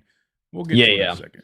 Yeah, I mean, yeah, it's just him saying that he shouted out the basketball team. I was going to just play that quick thing. I see what you're talking about, but it's all right. We'll just wait till we get to that point. So that will be aired here shortly. In the meantime, let's just do this. Let's go ahead and hear this James Smith deal. Let's just start here, even though I know we're going to have to travel away from it and literally as soon as we play this clip, Reed, watch what's going to happen. I've been waiting and putting this on hold so we could really discuss this, and watch what's going to happen. I'm going to play this damn James Smith clip, and immediately this press conference from Kalen DeBoer is going to drop, and we're going to be sitting here having to bounce back and forth. But I don't know, or should we just wait, man? I'm gonna wait. I'm gonna be patient because I have a feeling that's going to happen. We got some chats to read. As a matter of fact, we got one from Adam, a big old super chat. Adam is literally Adam's outrageous, man. This is going to be called the Adam's Edge, man. At some point, we're going to change it to the Adam's Edge, the Lamparello Edge here in a minute, man. We got a super chat from our guy, Adam. Let's get to it. He says, Christian, I think James Smith is incredibly talented and respect that he had his reasons for transferring. What I don't understand is why the staff and coaches couldn't keep him. That should have been a priority. That's actually it's a damn good super chat from Adam in question that we have here. So I guess we'll just kind of we'll dibble and dabble in it, then we'll really dive into it here in a second. So let's talk about James Smith for a second. 5-star prospect out of Carver High School. I remember breaking him down. I talked about this. I'm not going to beat a dead horse, but really good athlete. I mean, we're talking about a guy that literally, could play across the whole defensive line in high school. And I know that was high school, right? Like I would definitely not put him as a 5 in college. But I just remember watching his high school tape, doing the recruiting show on SEC Network with Chris Stewart. And it was evident. I mean, this guy was a really good football player, man. I mean, like he was, for a 300-pound interior defensive lineman, watching him line up on the edge and standing up. He reminded me of kind of like some of those guys that I watched at Washington before Coach DeBoer. I think it was when I was in school, but they had some of those big Samoan guys like standing up in like a 5. I can't remember who. Was it Vita Vea? Might have been Vita Vea, Reed. I'm not going to lie to you. But anyway, I remember seeing them dudes. I'm like, this guy has no business doing that. But like, he's so athletic to be a big guy. Like, it's really impressive. Again, would not, anticipate James Smith doing that in college. But I just remember watching this tape. I'm like, this guy, he looks to be like one of these defensive linemen that we've been lacking. He looks to have that type of potential. And it's true, right? I mean, he has that type of upside. He has NFL upside. He has upside to where if he puts it all together, without a doubt, he could be a top NFL draft pick. However, he didn't necessarily do that here in Tuscaloosa. Why didn't he do that? I think it's a number of things. I would say, and again, I remember watching him since when he stepped on campus all the way until he left, like in practices, scrimmages, all that. Know a lot of people in the building. I would say his first year or so, he had some growing up to do, right? And I think he would probably agree with that. It's just normal, I think, when you're a young guy and, you kind of got it going like that, man. You're a big name guy. You know what I mean? Like sometimes, you kind of come back down to reality a little bit. And I think he had to kind of work on some of his habits and things like that. And I'll say this, man, up to last season, I mean, I would say he had done almost like a 180, like from the young true freshman James Smith that I had seen in practice and things and talking with people in the building saying, man, this guy is so talented. But, You know, we're really trying to get, you know, between the ears right. You know, really studying the playbook, really learning and understanding how things need to be done. And what I saw them last year, I mean, I know a lot of people are like saying, you know, it's crazy, man. And this is what bothers me, Reed, if I'm being completely honest, is when players are here, they love these guys, they worship these players, they want autographs, they want pictures. They sit on here and tune into my show just to hear every little detail about these guys. But as soon as they enter the transfer portal, they're not crap. They suck. They have crappy production. They're overrated. They're trash. We didn't want you. And I'm sorry, but it just gives me like hating ex-boyfriend/girlfriend energy. And I will never in my life hate on a young man. Number one, I'll never obsess over an 18 to 21-year-old kid. Never will happen with me. I like football. I do not like it enough to obsess over it. But two, stop hating on these dudes like that you just were riding a couple months ago. You just were riding this dude when he was standing on business after games talking about, man, that's that dog energy. Oh, man, he's a dog. James Smith. Oh, he's Bama. But because he decides to transfer, all of a sudden, oh, you want to bring up his production. Oh, he was trash. Oh, he was a part of the problem. Make it make sense. Oh, he only had 3 sacks. Name a player that we brought in via the transfer portal that had more sacks than him. I'll wait. There is none. Yeah, the guy, you know, Devin Tompkins, I think he was close to, I think he had 3 sacks. James had like 2.5 sacks. But let me also tell you this, guys. Interior defensive linemen aren't known to have a lot of sacks. So for you guys trying to play him about sacks, you're playing yourself because you're showing that you don't know how football works. Interior defensive linemen aren't known to have a whole bunch of sacks. That's a rare thing. Now you could argue, oh, well, he was a 5-star. He had all this hype. Sure, you can argue that. Do you also understand that depending on the system that you're in, that can also affect things? What you're being asked to do can affect things. I had 9.5 sacks or whatever my senior year. I could have had a whole hell of a lot more. But guess what? When I'm asked to rush out of a 6 technique and I got a tight end in front of me, instead of being able to rush out of a 9 and get in loose alignment, that changes things. But a fan's not going to understand that doesn't truly understand football. But y'all want to just, you know, bash players because they decided to leave. And don't even get me started on this. But anyway, so yeah, I get annoyed when I see this, when fans do this. They did it with Caleb Downs. He decided to leave. Oh, he's this, he's that. But y'all just were praising this dude of being, oh, he's the next Minka, he's this. But he decided to leave. His right. Coach Saban retired and he decided to leave. Nothing wrong with that. That's his right. And guess what? He's about to be one of the top picks. And just like we said years ago, these people in the NFL are drooling over him because the prospect that he is, he's a good football player. So I guess all I'm saying is, guys, like, stop with all this hate and salty energy towards these kids, man. Like, move on. Even if he made whatever comments he made, which I listened to it, I didn't even hear anything that bad. If anything, he actually gave the staff grace by saying they were new, they're figuring it out. Like, he actually threw that in the equation. All he did was compare his experience there to here. Now, if you take that as, oh, a jab at the SEC, a jab at Alabama, okay, and that's also, I mean, like, but I didn't even hear it like that. And like I said earlier to start the show, this is how I look at it. If a dude goes to a place like Ohio State and has high praise for the program, number one, I feel like that should be kind of expected. Again, they are an elite program. I'm sorry that I'm just not biased like a lot of fans, but they are an elite program. They put just as many guys in the league as we do. They just won a national championship a few years ago. They consistently play in the playoffs. So is he looking for DeBoer audio? We posted it to the Tide Facebook. All right, perfect. Thank you, Wyatt. So there we go. So real quick, and we'll jump back to this after we hear from head coach Kalen DeBoer. But my whole deal with this is, man, like, we have to stop, man. Especially if we're going to pride ourselves in this Alabama fan base as being classy, you know, respectful, like doing things a certain way, man. Just you got to stop with that kind of energy, man. Like, I'm sorry. I personally, I just can't get behind it. I'll never get behind it. Number one, because I've been in the player's shoes, like, you know, James Smith. I didn't transfer. You know what I mean? Like, I was one of the people that stuck it out. I could have transferred. I could have gone and done stuff, but I chose, you know, and so that's coming from me. I don't like the transfer portal stuff, but I also know, like, when you know these guys and you actually know, like, what went down, you like it's different. And so when you see lies online of, oh, it's because of money, no, it's not. Oh, it's because he got beat out, no, it's not. Like, you guys don't know anything. You guys are just reading stuff online and just going with what you read on these damn message boards and have no clue on what actually happens. And so when a guy just offers his perspective, and it could be true, which again, I don't really see many lies detected. He said if what he felt more like that. That's his personal experience. That's his right. I'll be the first one to tell you. I'm not on the team, but I've been around the program. The way they operate now is different than the way Coach Saban operated. That does not mean that it's wrong. That doesn't mean that it can't work, but that is a fact. Anybody that's been up there will tell you that. That is a fact. Some people prefer that way. Some people prefer Coach Saban's method. To each his own. Doesn't mean it can't work. Doesn't mean there's a problem. That's just it. It is what it is. And I think what happens is people get salty when they hear that, but guys, it is what it is. You have a new coach now, Coach DeBoer, who handles things differently. He's not the same style as Coach Saban. That's a fact. Get over it. Doesn't mean it's a problem. It's just a fact. So if someone acknowledges that, you can't be mad at them. Maybe they prefer that.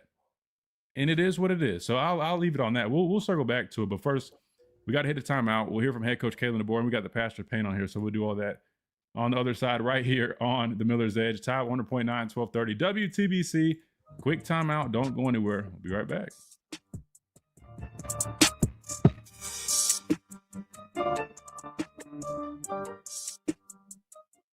Do you have cracks or potholes that are dragging down your property's appeal? Hey, I'm Christian Miller, and at Asphalt Restoration, we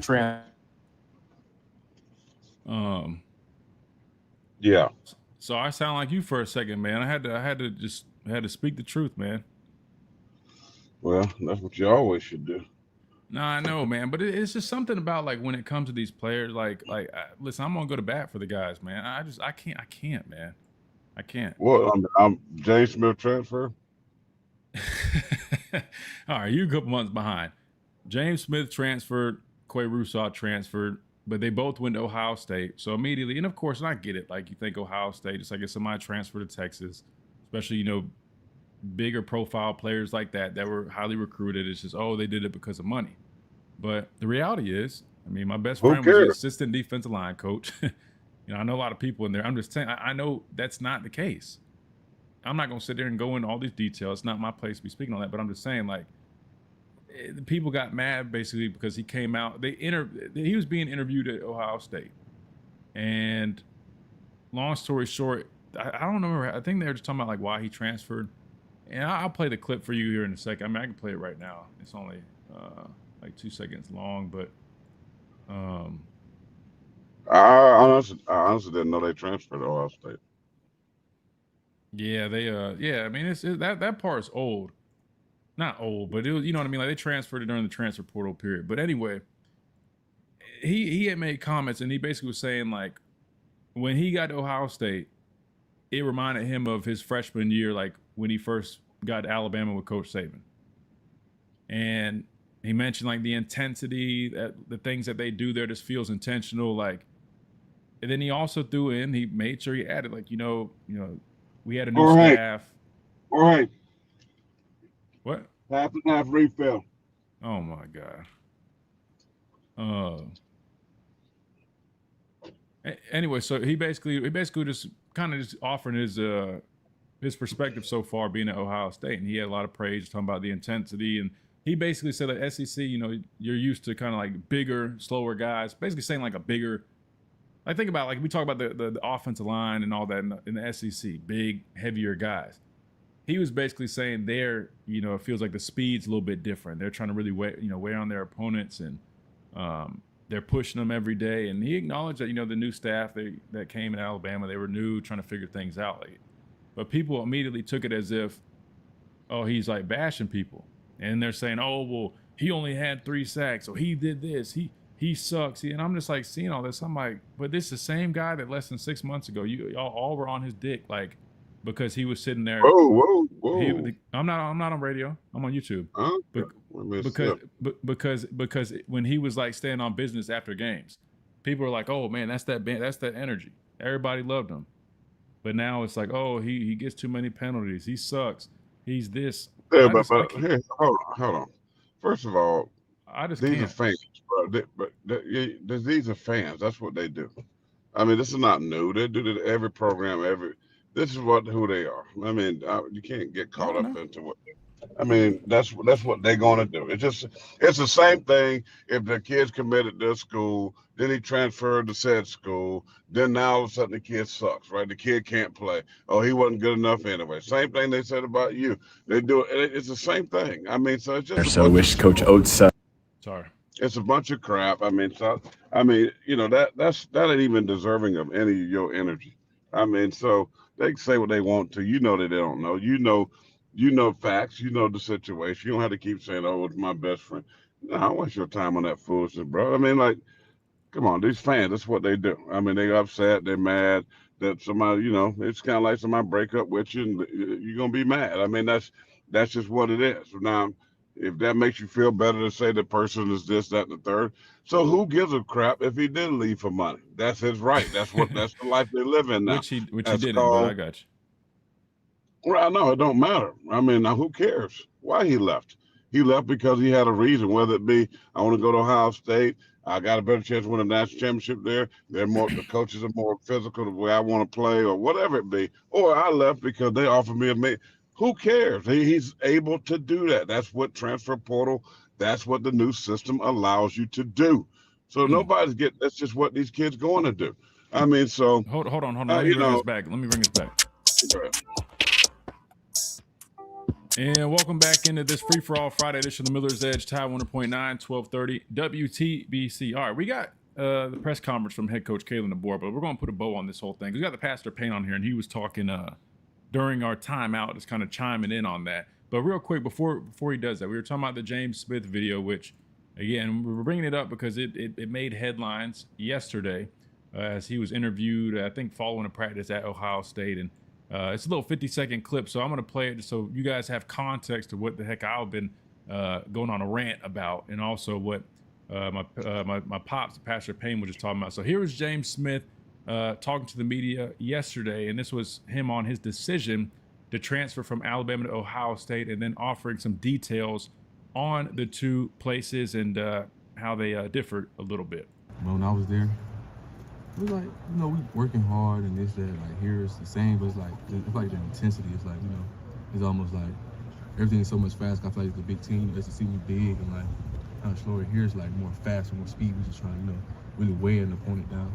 Caleb Down's like my brother, so like I talk to him almost every day. So it's like he gonna say like oh, I didn't want you to. He I supposed to like he wanted me to come here very bad.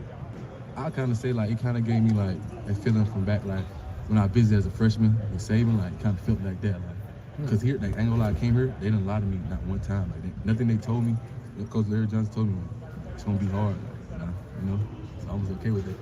Like I said, I feel like the intensity is different. Like, I don't know, I wouldn't even say the intensity, it's just like everything's so intentional, like everybody's already laid out. It came with new coaching staff down, so it's like they're still trying to learn and stuff here. Like here is already stable. Like, they already.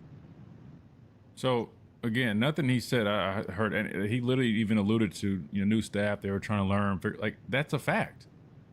That's literally a fact. I mean, they were transitioned. They got here. They're trying to learn the SEC. The same stuff all these fans have been saying when they've seen some of the things. What I've been saying the whole from day one. He right. Just all he's doing is you hearing it from finally a player, right? That is different. When I talk fish tacos and mac and cheese and cornbread, y'all laugh, but that's just what he's saying. I mean, I just use that as an analogy. He didn't. I wouldn't go as far as he wasn't even. No, that's what he's saying. Because there's no way that in the year with Nick Saban, that even ain't gonna be a question. Toughness, more fast, more physical. Now, what he's telling you is, well, the thing that got me with Nick Saban recruiting me was what our Ohio State is doing. And I like that, and I'm okay with that. I'm okay with the coach telling me it's going to be hard. I want it. I want that. I want to be challenged because it's going to make me better. It's going to help me build value for myself at the next level. That's all he's saying. And if you're smart, you say, well, Kalen and DeBoer need to step it up. But it's nothing more than what you witnessed with your own eyes. Being dominated by Indiana, been dominated physically by Vanderbilt, been dominated by Oklahoma, things that just in the trenches, O-line, D-lines. This is just what we've been talking about. He's just saying it. He's saying it in a, bad way, just saying, hey, this is what it was. Now, they're new coaches. They're trying to adjust, trying to get acclimated, blah, blah, blah, blah. But I thought that was respectful, him throwing that in there. Yeah, it's very respectful. He didn't put Alabama down, but he is saying, hey, it's different. And if you're an Alabama fan, you got to go, that's not good, because we used to be the standard, right? The Bama standard used to be people saying that about us in our program and making people quit. Fourth quarter, all things that we've been saying all along, he is actually alluding to those facts. That's all.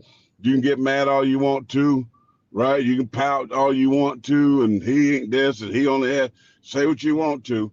He just giving you, and he's spitting facts, and sometimes truth hurts. The truth hurts, but the Bible even tells you the truth shall make you free.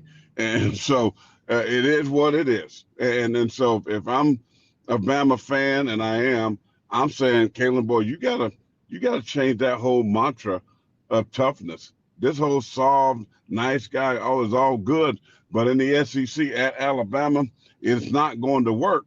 And what's going to happen? You're going to lose guys to the Texas of the world, to Ohio States of the world, to Oregons of the world. These people that's been around Nick Saban, learned from Nick Saban, or got that somewhat of a culture. You're gonna start to lose that, and that's a bad sign. So he's gonna have to try to get that back. That's all. I'm glad I heard that, and I didn't know that they both quite. I mean, your best pass rush is perhaps gone. I mean, defensive linemen, critical or whatever, are very valuable to whoever you had. They out. They're gone. I mean, that's you got to pay attention to that. You don't think, Greg is paying attention to that? Come on. Well, that's reality. That's reality, bro. Like I said, I just wanted to play that so you and others had context what I was talking about. I didn't even know the dude left, but I mean, I'm just saying. But well, you kind of in or out, man. So I mean, you missed a little bit, but yeah. So, but long story short, I mean, I hear what you're saying. Now, I wouldn't go as far as necessarily saying like it's calling everything, but I think you're right. You're hearing from a player perspective that that was his experience. And he's entitled to that. I just don't see why fans feel the need or feel like they have the right to jump a guy and start trying to clown him after they just were praising him a couple months ago just because he spoke his truth on his experience. Don't matter. Yeah, I mean, it is what it is. I mean, they can get on this chat and go on message boards and, listen, man. I don't say this. But let me say this too, though, because go ahead. Okay. No. With all due respect, fans, it don't matter. That what you say, what you write on these things don't matter at all. I mean, it really don't. The kid's happy. The kid probably made some money. It's Ohio State. They got a lot of money. And also, you can say that's why he left. So be it. I'm happy. If you get a chance to, it wasn't, but don't even say that because it wasn't. I know, but I know. I'm just telling you. Matter. I know it wasn't. It wasn't though. But I'm saying even when you say even if it was, that just these people will think that's that means no. It wasn't about money. Who cares? It doesn't matter. It does because I think that changes the context because these fans that's the narrative that they keep trying to push. It's not because it does matter because that's the truth. It wasn't about money. That's the truth. That's fact. But the transfer portal is about value production, right? And so someone else see value in you and offer the same opportunities as other said programs, and the situation seems to be a little. All I know, Ohio State every year putting guys in the league. At that position up front, at all those positions at a high clip. All I know is I just saw even two guys this year, they saying going to be top 10 picks from Ohio State on their defensive front. So they're doing something right. Whoever's coaching and developing is doing something right. And therefore, these guys are looking at it, and you know what they're going to say? Hey, come here. They see value in these guys, but what they're saying is, somebody at Alabama hadn't got the best out of them. They ain't going to go out here and just get guys to get them. But if you're at Alabama, you're in the SEC, at an SEC program, okay, now I can look at it as a former player, former coach myself and go, I can get a lot more out of these guys. And I've been saying that. They're not getting the maximum out of these dudes. I mean, they're 5 stars. They got high grades. They can run. They're big. They got the bodies. They got the length. They got all the agility. Then why aren't we getting the maximum out of these guys? Then that falls on coaches and that falls on the system, point blank.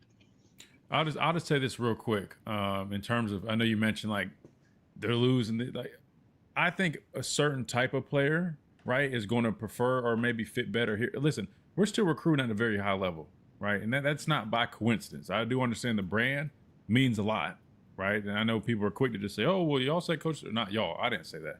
Well, people say Coach DeBoer couldn't recruit. Well, it helps when you're at a place like Alabama. That gives you a pretty big head start on a lot of other people.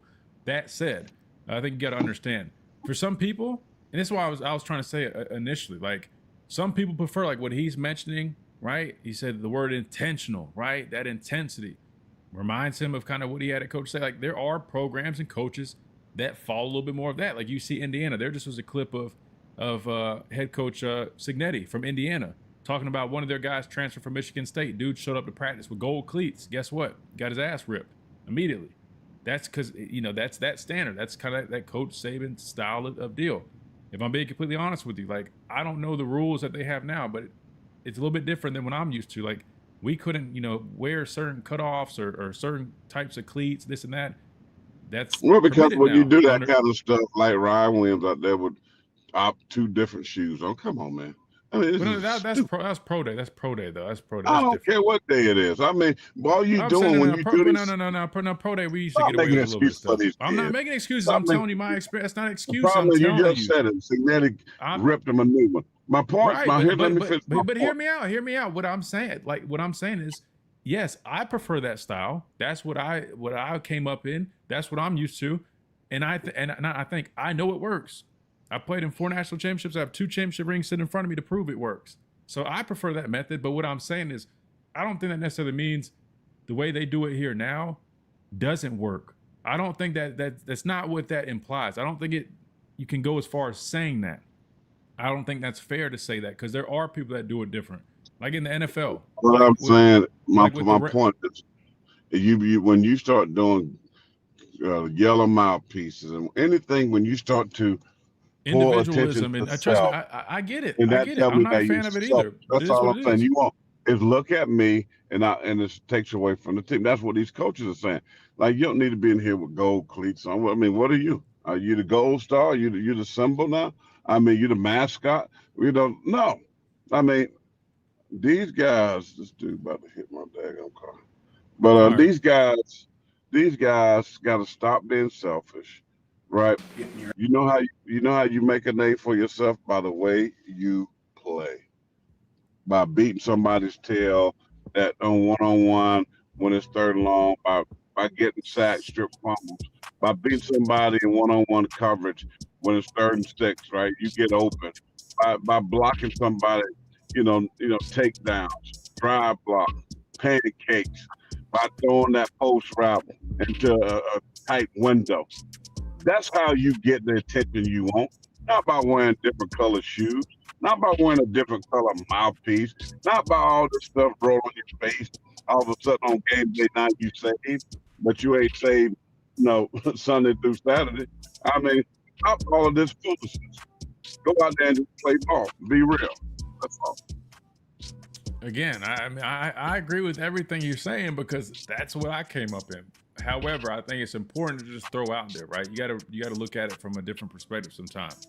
Doesn't mean other ways don't work either, because I've seen it also work other ways. Personally, I think it's more effective the other way that we're talking about. But again, everybody has their own system, and that's just what they're working toward. I mean, it's just a fact. I mean, they're moving away from less. They're doing a lot less of what Coach Saban did and more of what they do. That's just part of it. If it don't work, you got about 100 listen, if it don't work, but we already know that. Everybody already knows that. If it don't work, then people are gonna have something to say. As we hit this break real quick, I'll just wait till we come back. I was gonna play that Cignetti thing real quick. As a matter of fact, listen, this is Cignetti kind of talking about what the pastor's talking about as we go to timeout. And then we'll listen to Coach DeBoer when we come back right here on the Miller's Edge. Here's Coach Cignetti talking about we don't do the individualism around here. I didn't love those gold shoes he came out in today. He learned that getting your ass ripped is all about. I don't know if that happened very often in Michigan State. That was before practice started. That was a wake-up call. But no, he's really worked hard.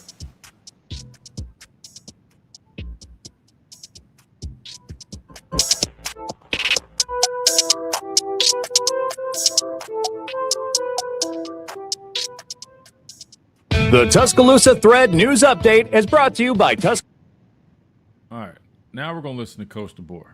Now he Kind of bad. now Bad time he got to call out. I don't know if that's happened in Michigan State, but he calling out their program. I mean, you win one championship in 100 years, bro.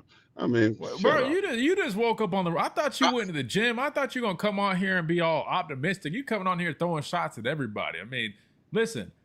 No, I mean, now you gotta call out. Wait. He did just win a national championship and go undefeated. Yes, and I get what you're saying. Oh, he did it once and whatever. However, don't act like the man did not have success at James Madison. Don't act like this man does not come from Coach Saban's tree. That ain't cap. He's not doing that all of a sudden because he won. If anything, part of the reason they probably did win is because of what he's talking about right now.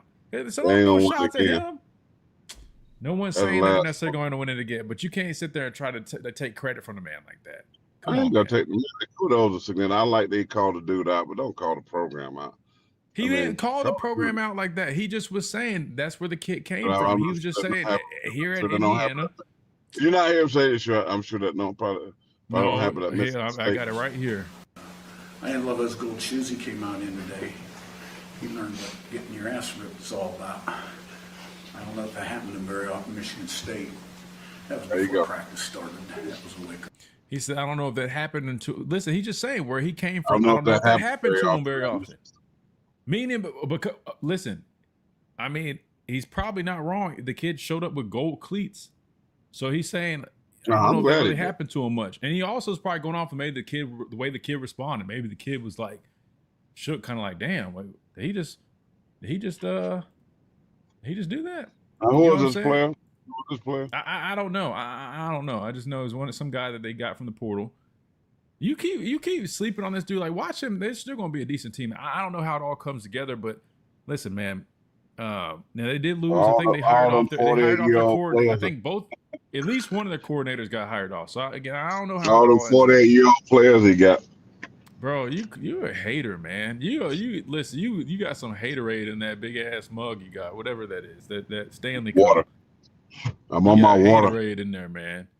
I went to the gym. I just got on the gym. Ate me a nice salad with avocado, chicken. You're supposed to come out of that like with a good mood. I mean, a good mood. I'm in a great mood. That's why I'm back to myself. You went to the gym. I'm back to myself. I've been too nice to a lot of these dudes. I'm back to myself. I'm back to my. I got the testosterone up today. I'm pushing iron. I'm back to see Mill, the passive pain. That's why I bring it. I'm bring it. That's what I'm back to now. I'm getting back to Corey. Yeah, I've been a little down, but I'm back. Well, maybe we need to put you back down a little bit because you on one today. No, you can't put me down. Okay, you might put me down on this show, but I'm gonna be up. What? This dude here, man. I gotta go get my refund. I don't even want to hear what Kalen got to say. Okay, all right. And welcome back into this free-for-all Friday edition of the Miller's Edge. Tai 100.9, 1230 WTBC. All right, let's go ahead and hear from head coach Kalen DeBoer. I know we've been talking about a lot, but we had to get that conversation out of the way. All right, and now we'll hear from head coach Kalen DeBoer. I know see on the Facebook page, it's a little small, man. I want to get the bigger copy. So let me see if I can. All right, that's a little bit better. There we go. We'll go ahead and rock with this one. Here is head coach Kalen DeBoer discussing scrimmage number 1, which we still haven't discussed. Now we will do it right now. And this is what the head coach had to say. The best of luck tonight, and his team, they're fun to watch, and excited about the run they're on. So want to see him keep it going. But good scrimmage today, getting what you want out of the first scrimmage in particular, 7 practices down. A lot of new faces, as we know, getting a lot of good reps. First time really seeing him tackle, and just the way the setup of the day's work coming off of spring break. So today was really good. A lot of evaluation that we can take from practice today and get better. We'll turn around and make sure we're improving on those areas on Monday. 7 practices in. What have you seen from your quarterbacks? Well, Jet Tamala and Tayden Kawa, they're doing a great job. Thank you. No, I don't. They did a great job today. Really talking about Austin and Kalen. I know that's what the question's about. So they, I think they're. I love the aggressiveness that they have. They're not gun shy. They go and make plays attacking. whenever they can get the right opportunities with the throws, and they're making the throws, and the guys are coming through and making the plays for them and the catches. So I think they're gaining more confidence in the offensive line each and every day. That's going to take time. We know there's a lot of faces up front, but they're clear with their communication. There's not a lot that's catching them off guard, and so they can go out and let their skills, speak for themselves and make the plays. Who do you like at the guard? I'm sorry. Who do you like at the guard position? At the guard, well, you guys know that Will Sanders isn't in there right now. Obviously, he would be thrown into the mix with his experience and ability. Different guys, we had Nick Brooks. We've rotated Michael Carroll in there some. Michael is so diverse. He can play guard and tackle, and it's been great allowing him to see what he does best, but also get some guys some reps. We need tackles. Mike's going to be one of our 3 main tackles no matter what. That Jackson and Javen's done a nice job too, and so gives us a little bit of work that we can kind of figure out on the right side there. And then Ethan's done a nice job coming along. I thought this week was really a consistent step in the right direction for him. So is there anyone else you're kind of wondering about the guard spot? There's not Mel. Yeah, Mel has been in with the 2s, rotated with the 1s. He at the end of the year had an injury and stuff, and so it's good to see him. You feel like he's really picking up and every single day gaining more and more confidence in each and every practice. What have you seen out of Javen James? I think this week was a good week for him. Consistency. I think there's areas. He's pretty solid in pass pro. Can get better in the run game. Getting used to our offensive style and things like that. I think, but has started to pick things up and been consistent. That's what you're looking for right now. You just don't want the highs and lows and just missed assignments that can come out of nowhere, and all of a sudden the quarterback's caught surprised in the backfield with a guy in his face. And so it starts with that, making sure the communication from center on out is there, and Rayson's doing a nice job getting that started. And so, Javen outside just done a pretty consistent job, and that's what we want. Now we need to see him keep taking the next steps and become a dominant player for us. Yeah, following up on that, Coach Grubb said that there was no competition. Left tackle is Jackson's spot. Is that still where we stand over there? Well, I think it's always in our program going to be day to day. He's done a great job to deserve the notoriety, I guess, that's been given to him. It's happened because he every single day brings his best. That was last fall. That was this winter and spring.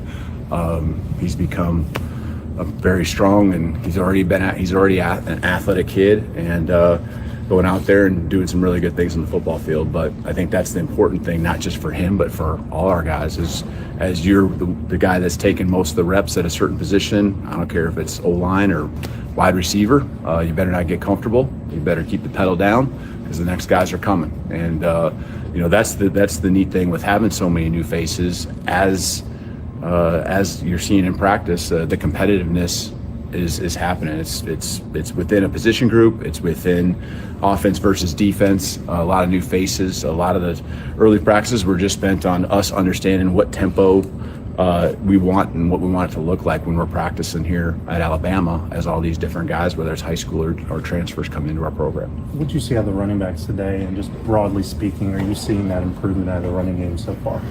I thought, AK had a couple of nice runs in there. He's got, all of them got to continue to grow and get better. Daniel's been consistent. I think he's taken advantage of just kind of having an off season to lean up. A year ago, really from the previous 24 season, was still dinged up, had to have surgery. We knew it during spring ball, had to have it after. I think that, really went into him not having the off season he probably like, and the season, that he knows he can improve on and be better than. So those guys are all working. EJ's, really not taking a lot of reps, if any at all. And so, that's unfortunate, but we'll keep working. Kevin, I think, is building on what he showed all of us last season as well. What have you seen from some of the newcomers on the defensive line? Terrence Green, Devin Tompkins, Desmond. a lot of potential to set the front, let them play ball, not have to utilize pressures and blitzes all the time to cause chaos in the backfield. Ability to stop the run with the four, and obviously the linebackers and your support is there to help. So we have certainly a bigger group of guys than what we've had in the past. And last year, probably our biggest struggle against the run game wasn't on the edges. Our system lends to making sure balls don't get out there very often in the run game, but even in the last game, you saw people just running right down the middle of our defense. And we want to be able to mix things up, but you also want to be able to just play base with the guys, and our personnel, I think, with those guys you mentioned, are going to allow us to do that. They still got a ways to go, but I like the direction we're headed. Is Connor Talty your kicker? Is there about him? When you bring in someone else, it's open competition. It's pretty obvious to Connor that that's the case. What I love about Connor is he didn't shy away from it and decided to stay here. He knew it. He had plenty of time to leave if he wanted to. He wanted to stay here.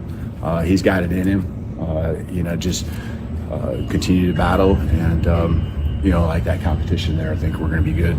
I know we're going to be good no matter who it is and whoever wins out, because there's both of them have a pretty high ceiling. Who's impressed you with those inside linebacker positions? Very competitive. I think first, you got guys like QB coming back, Abdul, Luke, all those guys know the system, right? And Duke as well knows the system. So they have a little bit of a head start. And it's fun seeing the growth that a guy has from even the end of the season, getting the install in the winter, putting some more mass on, becoming, more confident. And those guys are certainly doing that. Caleb comes in, and you can just see that he's been on the football field and taken a lot of snaps. There's a veteran presence that he brings. He's out there, and the schemes aren't too fast for him. He picks those up, and now that's allowed him to go, punch the ball and cause chaos that type of way, and just be the baller that we were expecting to get when we brought him in. Anything stand out from the receivers today, and just how you feel about that group as a whole? Yeah, I think they're working really well with the quarterbacks. They made a lot of plays today. They did a really nice job making the ones that are hard, and sometimes that's a catch and contact, but they hit some explosives today. And that's everyone, right? That's the offensive line providing the time. That's the quarterback making a good decision, throwing on time, and put the ball where it needs to be. Explosives are a result of timing and ball placement. And I thought the quarterbacks did a really nice job. It allowed the receivers to catch balls on the run and go do their thing, the piece that they're actually really good at. Not a lot of playing time coming in for Ty Haywood and Kalen Strayhorn. What have you seen out of them? Do they look like second-year players, or you kind of bring them in as freshers? We need them to make big strides because they don't have a lot of snaps under their belt, and we are going to need, and we're counting on them to be in the mix and be competitive with those guys at the ones. They still got work, but they come and bring a great attitude, as I would expect it. And they have that ability. You can see they have it in them. It's what we hope for. But they're still, they're past learning the system, but they're, the timing and just being comfortable out there. You can still see they're still working through. I would say Caden's done a nice job. The center position has to get it all going, and he and Rayson coming in really have kind of been a positive for us as far as getting everything aligned. I don't feel like there is much confusion at all, considering we have brand new centers, and so that's a credit to them. Two more. I just want to go back on Crowell. Do you kind of know how long you expect him to be limited like that? I'd say it's week to week. It's not probably not day to day, but it's week to week. So unfortunately. And that was head coach Kalen DeBoer speaking to the media, addressing scrimmage number 1. We got to hit a timeout, but when we come back, we will respond to everything that he had to say, and plus get y'all's thoughts, comments, and concerns as well. Right here on the Miller's Edge, Tide 100.9, 1230, WTBC.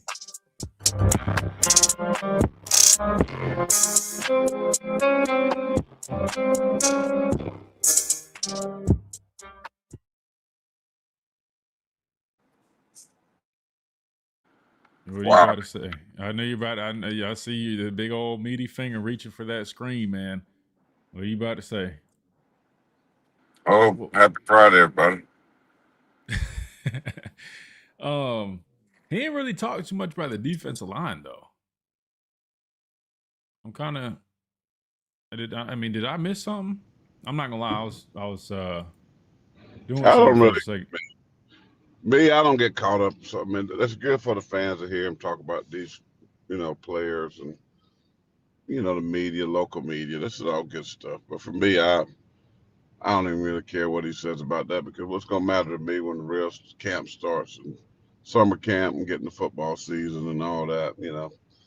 It's controlled stuff. It's guy gained some weight, got stronger, whatever. That's good. Slow clap. But for me, don't matter what he said about any of them right now. I want to know when August gets here and things are happening and real competition is happening. We hope, as we know their name started without pads and all that, but I worry about when that stuff happens, because that's going to tell me who Alabama's going to be for the season. I don't care about it too much right now. Yeah. I mean, that's just me. I understand why they do it and why the fans. It's good for them to hear about, some of they may know kids from high school and how they're doing, or just in general. But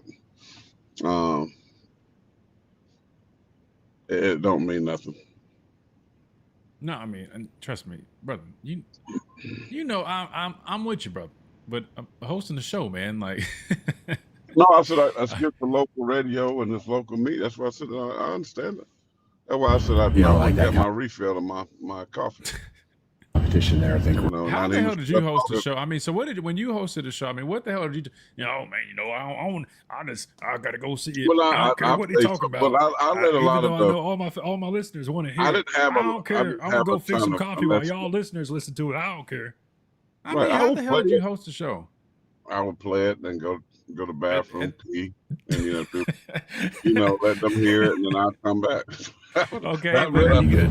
I know we're going to be good no matter who it is. Hold on. Let me hear him talk about the defense wins out, because there's both of them have a pretty high ceiling. Who's impressed you with those inside linebacker positions? Very competitive. I ain't gonna lie, that big hesitation at inside linebacker, it kind of was he's taking a minute, bro. Wheels turning. Take long in a minute. He knows that he got it. Hey, Johnny, we have a little problem over here. That take a little second. I ain't gonna lie to you. Hold on. I'll read y'all's responses, man. Here we go. It's 77 degrees in Tuscaloosa. A national championship team covering a national championship team. The best sports talk in the state. Tide 100.9 and streaming on the Tide 100.9 app. Y'all still on? And welcome back into this Free For All Friday edition of the Miller's Edge, Tide 100.9, 1230 WTBC. It's definitely been a Free For All Friday, man. Y'all got me off my soapbox for a second, man, and that was fun while that went on. And then we just heard from head coach Kalen DeBoer. Finally, man, we were waiting for a minute. Me and Reed sat here about an hour, man, just refreshing. Finally got it.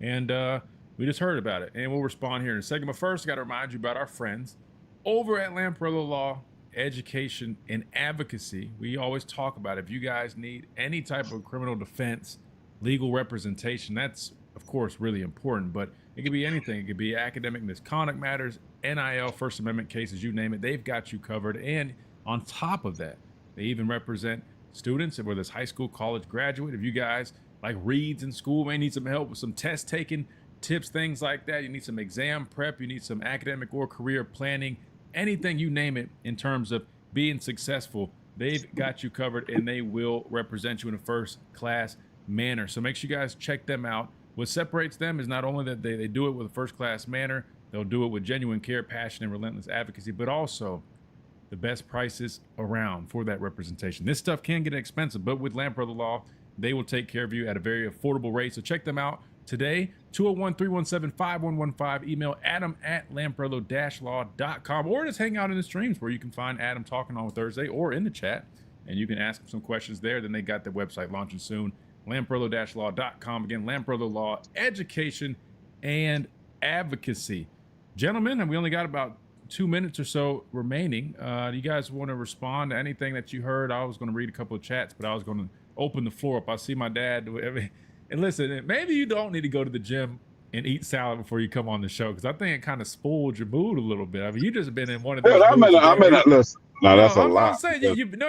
I'm not saying in a bad way necessarily, but you back to kind of like, oh no, this, that, no, I don't care. Like, you had a couple weeks where you were kind of like, give them time. They got to work. These guys. What's his name behind the glass? What's his name? That's Reed. That's Reed. That's our other producer. Pastor Payne, how's it going? Hey, what's up, Reed? How are you, sir?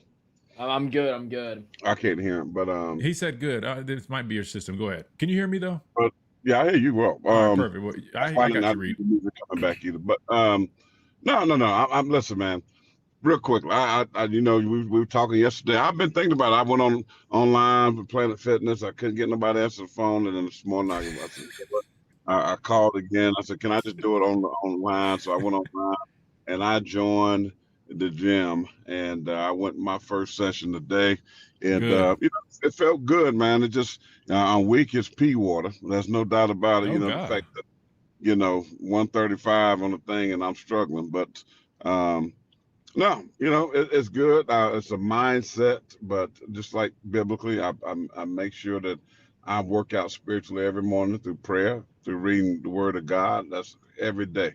And so why wouldn't I do the same thing physically?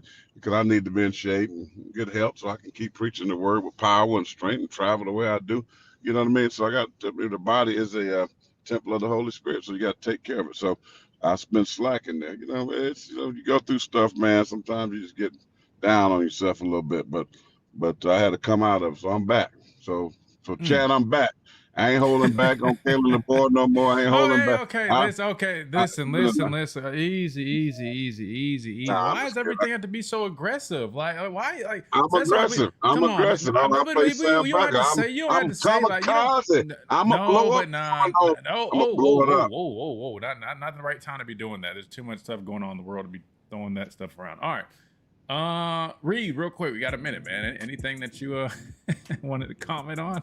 No, I mean, just real quickly, Christian, I think the one thing was, we heard from Coach Ryan Grubb that, Jackson Lloyd, that was their guy. But then if I remark correctly, DeBoer was more so saying like, yes, he's made great strides, but it's more of a day-to-day thing, and really anyone can kind of, overstep him. I always found that kind of interesting.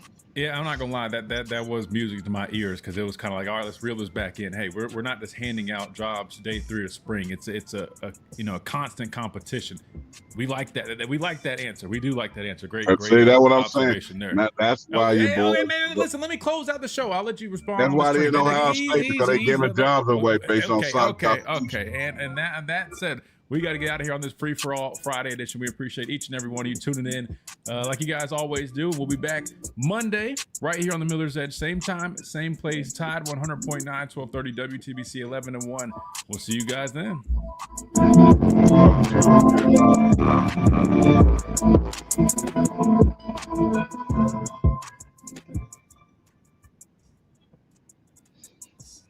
You've been listening to the Miller's Edge, tackling sports daily.